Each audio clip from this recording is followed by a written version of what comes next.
empezar. Bueno, la anterior clase habíamos terminado lo que son las proteínas, ¿no? Ahora vamos a hacer los lípidos.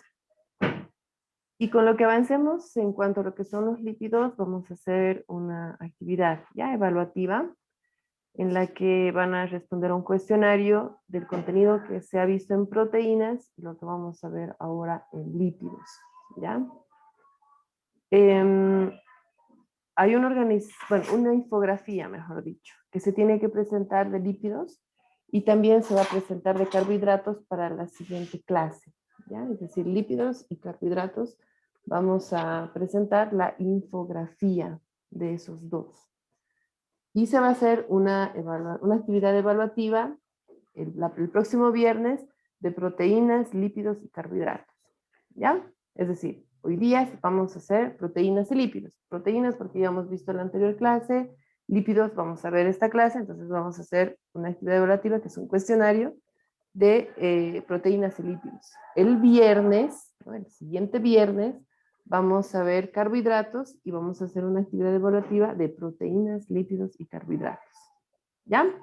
Eso les digo para que tomen en cuenta y utilicen sus infografías para poderlas estudiar, ¿no? O aclarar dudas si es que las tuvieran para realizar la actividad evaluativa. ¿Ya? Entonces eso. ¿Alguna pregunta que tengan? Hoy día solo sería de lípidos, ¿no? Proteínas y lípidos hoy día. Vamos a hacer proteínas y lípidos. El próximo viernes, proteínas, lípidos y carbohidratos.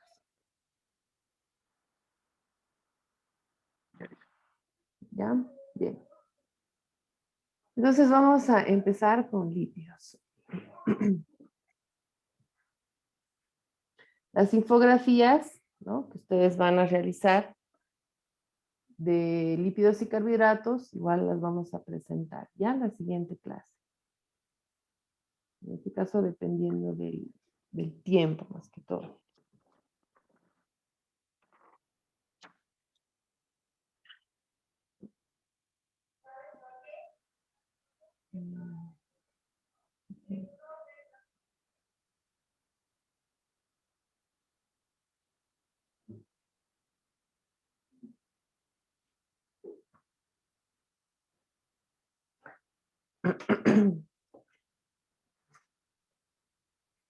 Bien. Bien, vamos a hacer entonces, más que todo,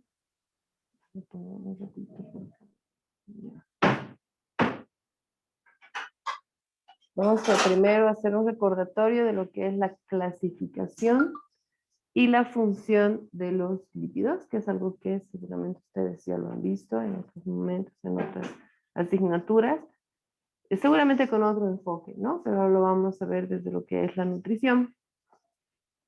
Vamos a empezar con una clasificación, ¿no?, en cuanto a lo que son los lípidos, y esta es la que vamos a reconocer en cuanto a lo que es la nutrición. Vamos a clasificar entonces considerando su estructura química, ¿ya? Van a ser los lípidos simples, lípidos compuestos, los lípidos derivados. Vamos a hablar de las características de los ácidos grasos y lo que son los ácidos grasos esenciales, ¿no?, que es importante comprender en cuanto a estas características de clasificación, y vamos a ir profundizando más en cuanto a lo que es la digestión, la absorción y el metabolismo de los lípidos, ¿no? ¿Por qué es importante que ustedes reconozcan esta estructura química de acuerdo a la clasificación? Porque cuando veamos la parte de la digestión, absorción y metabolismo, tenemos que ir reconociendo cuáles son los compuestos que se han ido obteniendo en ese proceso digestivo. Porque dependiendo de eso, vamos a también a ver cómo se van a ir conformando ciertas moléculas para poder después estos lípidos que han sido digeridos puedan ser absorbidos. Y obviamente lo que viene a ser el metabolismo igual, ¿no? Tenemos que ir reconociendo esa composición química. Bien, entonces, en cuanto a lo que son los lípidos simples, ¿no? Bueno, contienen una estructura química, como su nombre indica más simple, donde comprenden enlaces ésteres, ácidos grasos, alcoholes, ¿no? Entre esos estaríamos con los triglicéridos y lo que son las ceras.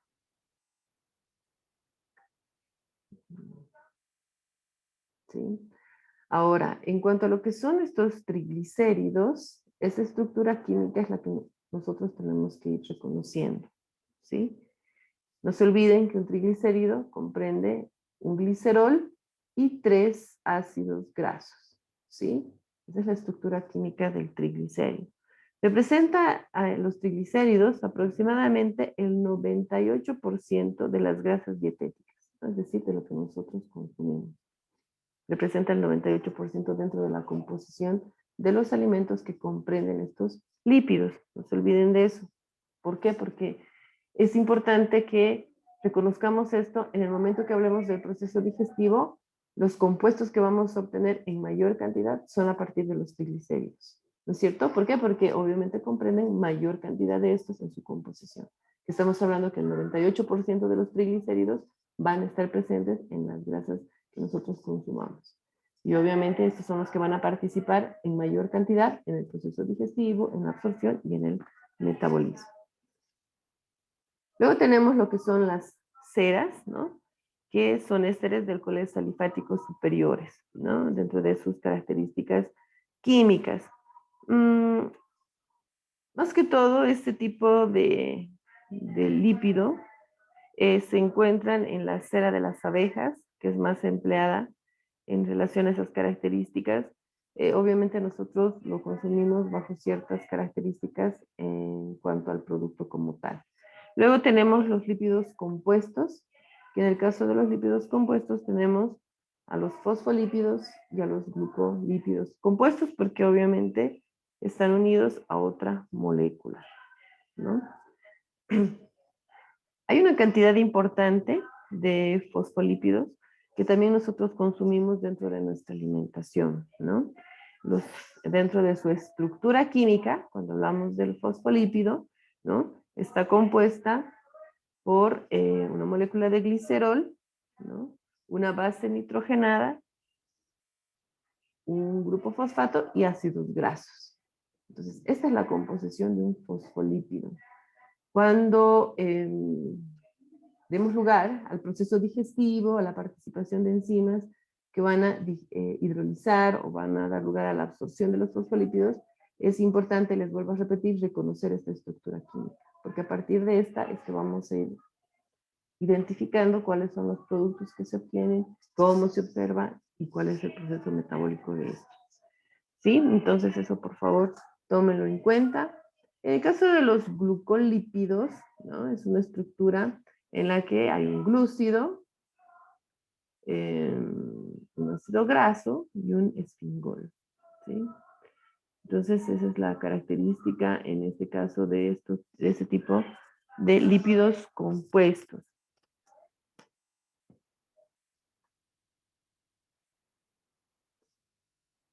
Bueno, en cuanto a lo que viene a ser dónde los encontramos, ¿no es cierto? ¿En qué alimentos encontramos normalmente este tipo de lípidos? En el caso de los fosfolípidos, se encuentran, como sabemos, en la yema del huevo, en la soya, en el hígado, en la leche, principalmente, ¿no? En algunos casos a estos fosfolípidos también se los denomina como lecitina. En el caso de los glucolípidos, se encuentran más que todo en las vísceras, ¿sí? Como el seso, el corazón, ¿no? Y todas aquellas vísceras que nosotros consumimos por medio de nuestra alimentación, vamos a encontrar estos glucolípidos. Entonces es una forma de identificarlos, ¿sí? En el caso de los triglicéridos, entonces se van a encontrar en la mayoría de los alimentos. Igual que en el huevo o en la yema, en estos vísceras también se encuentran los triglicéridos. Se encuentran obviamente en los frutos secos, en los aceites, etc., ¿no? Pero estamos especificando en el caso de los fosfolípidos y glucolípidos donde se van a encontrar en mayor cantidad. Luego están los lípidos derivados, ¿sí? En cuanto a los lípidos derivados, tenemos a los esteroides.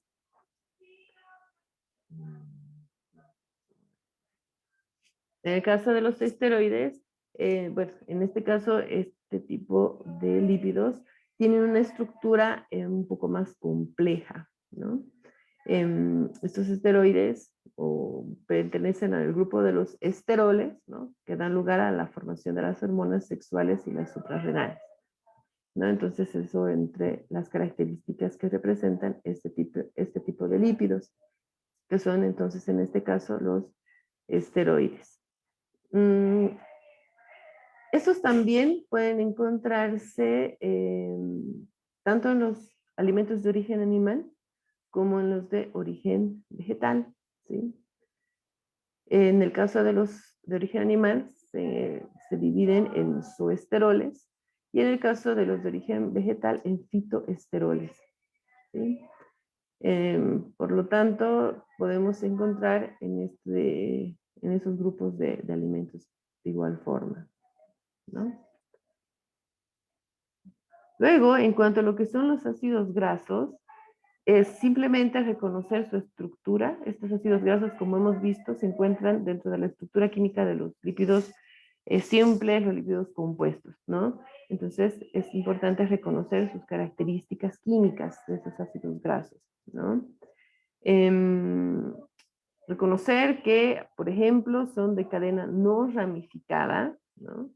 Y el número de carbonos van a identificar qué tipo de saturación va a tener este ácido graso. La saturación es importante, ¿no? Porque cuando veamos el tema de lo que es la digestión, vamos a ver qué es lo que sucede cuando hay ácidos grasos demasiado saturados, ¿sí? Entonces, en relación a eso, va a haber una modificación de la molécula de forma química para que ésta pueda ser absorbida. Por lo tanto, en cuanto a la clasificación de estos ácidos grasos, se clasifican en saturados, insaturados, como ustedes ya los conocen, ¿no es cierto? Los saturados, que son de cadenas simples. Los insaturados, que comprenden dentro de su estructura cadenas dobles, ¿no? Y desde ese punto nosotros podemos ir identificando su insaturación o su saturación. Eso dentro de lo que ustedes ya conocen y saben, ¿ya? Luego están los ácidos grasos esenciales, ¿no? Vemos bien que si decimos esencial, entonces eso nos indica que tienen que ser consumidos, ¿no? Por medio de nuestra alimentación, ya que no los vamos a poder sintetizar. ¿Cuáles son esos ácidos grasos esenciales considerados dentro de lo que es la alimentación o la nutrición? Son el ácido araquidónico, el ácido linoleico y el linolénico. Pero en cuanto a estudios, investigaciones que se han hecho sobre estos ácidos grasos esenciales, se ha identificado que el ácido araquidónico, ¿sí?, puede ser sintetizado por el ácido linoleico, ¿no? Entonces, una vez que consumamos el ácido linoleico, vamos a poder sintetizar a la vez el ácido araquidónico. Entonces, eso dentro de esas características. Ahora, ¿qué es lo que pasa si no consumiéramos la cantidad de ácido linoleico necesario, ¿no? Es decir, sabemos muy bien que cada nutriente tiene que ser consumido dentro de ciertas cantidades, ¿no?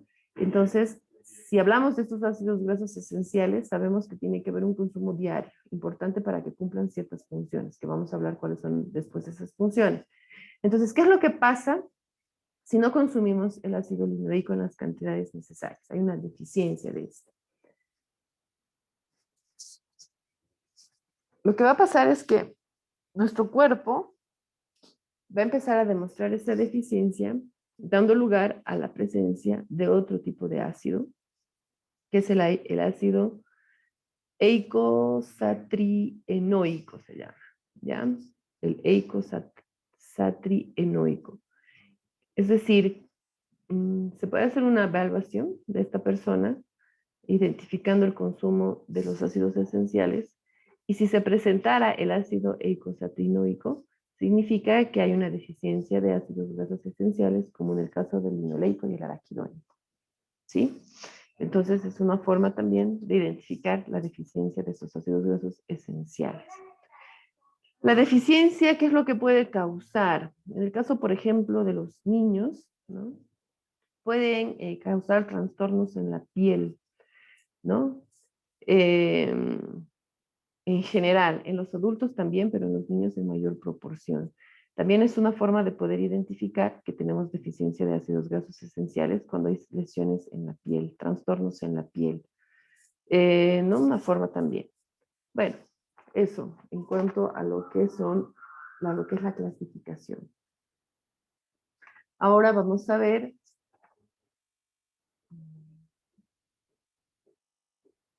lo que son las funciones, ¿sí? ¿Cuáles son las funciones entonces de lo que son los lípidos? Tenemos estas 5 funciones, perdón. Tenemos la energética, la estructural, transporte de vitaminas liposolubles y el sabor y textura de los alimentos, ¿sí?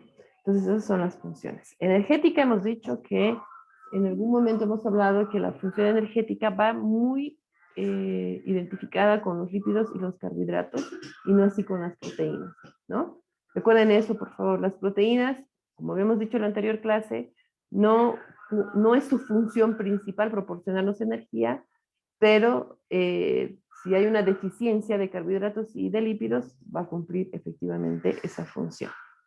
Pero en el caso de lo que vienen a ser los lípidos, sí es su función principal, ¿no? Proporcionarnos energía.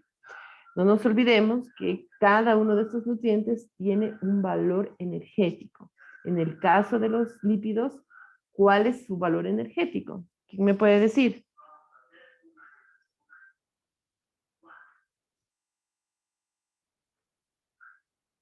¿Nadie?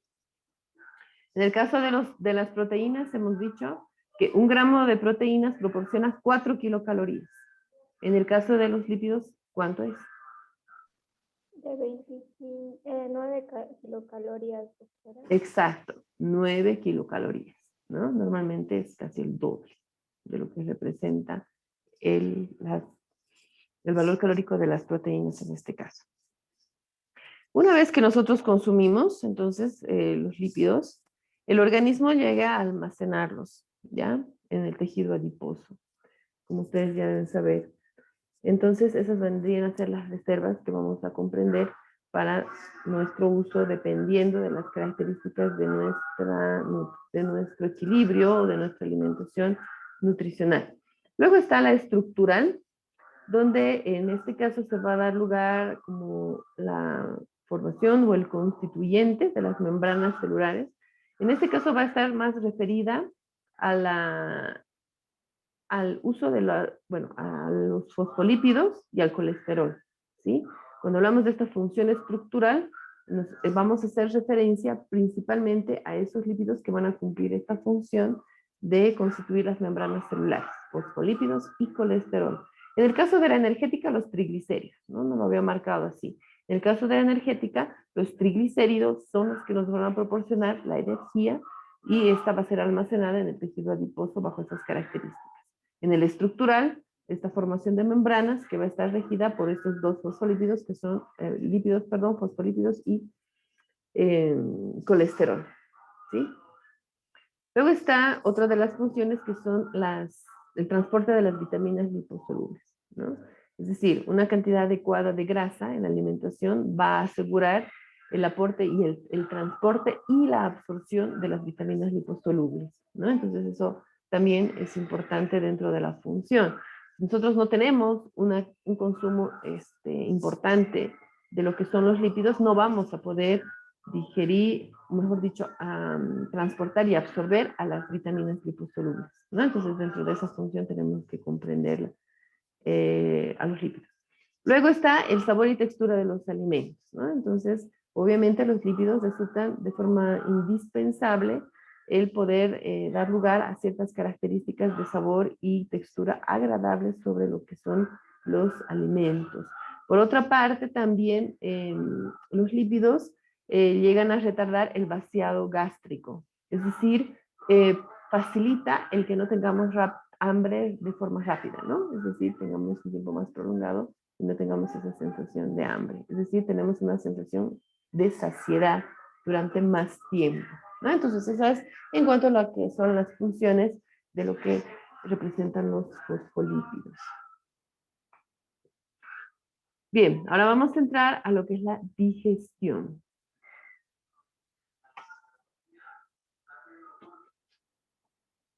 Un segundito, por favor.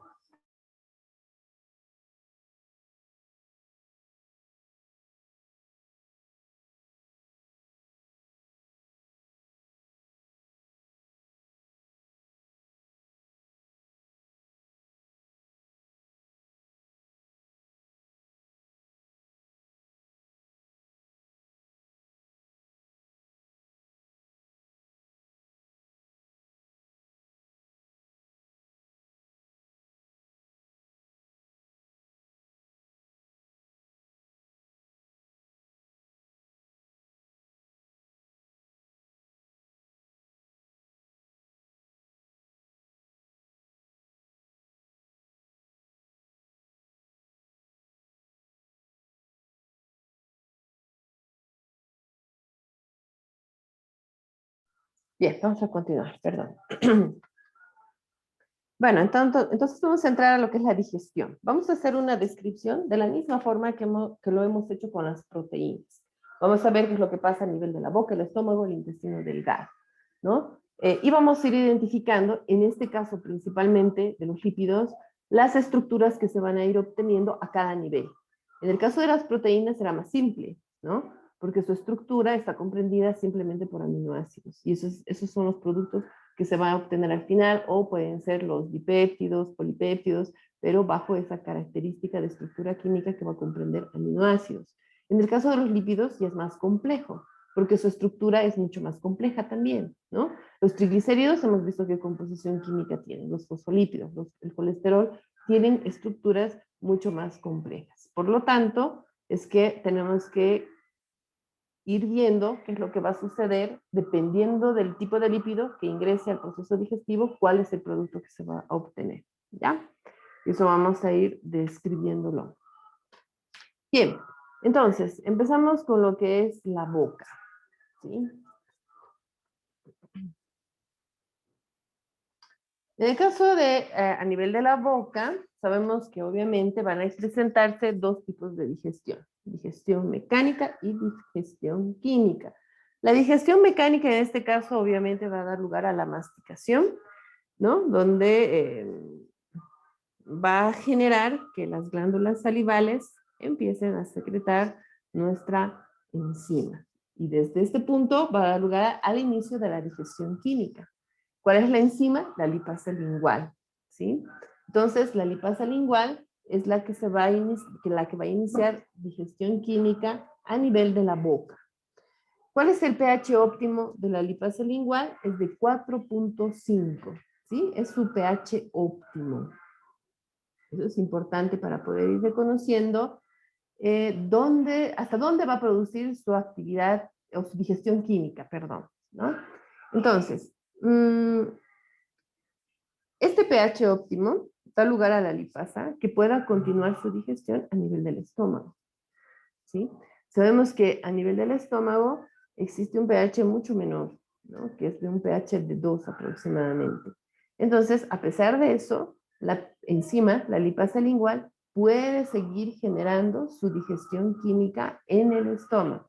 Es decir, se va a iniciar obviamente en la boca, ¿no? Sabemos que su pH óptimo es de 4.5, es un pH ácido. Por lo tanto, cuando pase al estómago, va a continuar con su actividad química, ¿no? Su digestión química a nivel del estómago, a pesar de que va a haber un pH de 2. Entonces, eso en cuanto a la digestión de la lipasa lingual, que se encuentra a nivel de la boca y es donde se va a iniciar el proceso digestivo. Caso contrario en las proteínas. En las proteínas, no se olviden que no hay digestión en la boca. Es decir, no hay enzimas, no hay digestión química en la boca. Hay una digestión mecánica, en el caso de las proteínas. En los lípidos ya estamos haciendo referencia que sí hay una digestión mecánica y química. Química porque ya se inicia con la presencia de la lipasa lingual, ¿no? Con las características que ya hemos nombrado.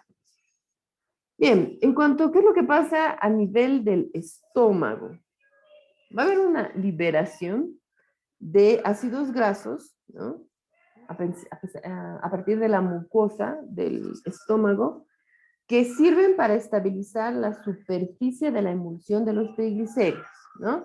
Es decir, nos va a permitir estabilizar la cantidad. ¿Saben por qué los triglicéridos? Porque sabemos que son los que representan mayor cantidad de nuestra alimentación, ¿no? Es que se va a encontrar en mayor cantidad, entonces hacemos referencia a eso.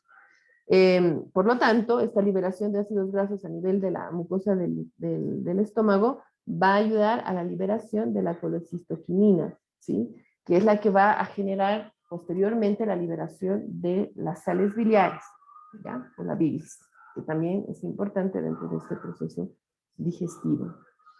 Bien, entonces, obviamente también a nivel del estómago se va a presentar otra enzima que es la lipasa gástrica, que es una acción muy similar a la de la lipasa lingual, ¿no? Va a actuar en los triglicéridos de cadena corta, ¿no? Para generar justamente esta hidrólisis y se van a ir obteniendo productos cada vez más simples a partir de la presencia de la lipasa lingual y la lipasa gástrica para los triglicéridos, ¿no? Los productos entonces, ¿cuáles van a ser? Los que se van a obtener principalmente a nivel del estómago son los diacilglicéridos y los ácidos grasos libres, ¿sí? Los diacilglicéridos y los ácidos grasos libres, que en este caso ya vienen a ser compuestos más simples en cuanto a su estructura química inicial, ¿no? Que hemos mostrado en cuanto a los triglicéridos. Bien, eso Perdón, en cuanto... ingeniero. Sí, Era diacilglicéridos y el otro, ¿cuál era? Perdón. ácidos grasos libres. Oh, ya, gracias. De nada. Entonces, esos son los que se van a ir encontrando, ¿no? Hablamos de los triglicéridos. Ya después vamos a hablar también de los fosfolípidos y del colesterol. Bien, vamos a entrar a lo que es el intestino delgado. ¿Sí?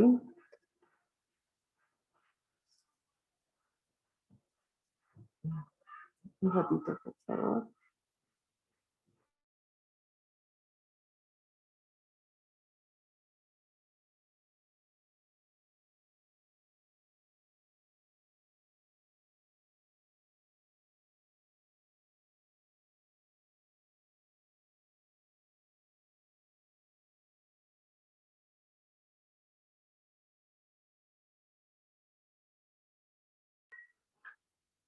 Bien, entonces, como les decía, ¿no? Vamos a dar lugar a lo que es la digestión en el intestino delgado.